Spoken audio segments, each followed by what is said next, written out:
everyone. I hope you have a great night here if you're coming to my concert. Hopefully see you next year sometime and hope you have a great night. Thank you. 所以我们要问一个非常 stupid 的 question， 那就是呢 ，Elsa 说这个 cold never bother me anyway。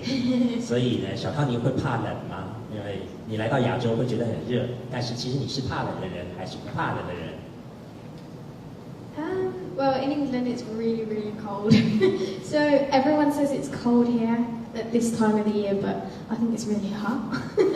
他说其实真的很冷，他还是会怕，但是他来的时候大家都跟他说这边很冷，但他觉得还是蛮热的。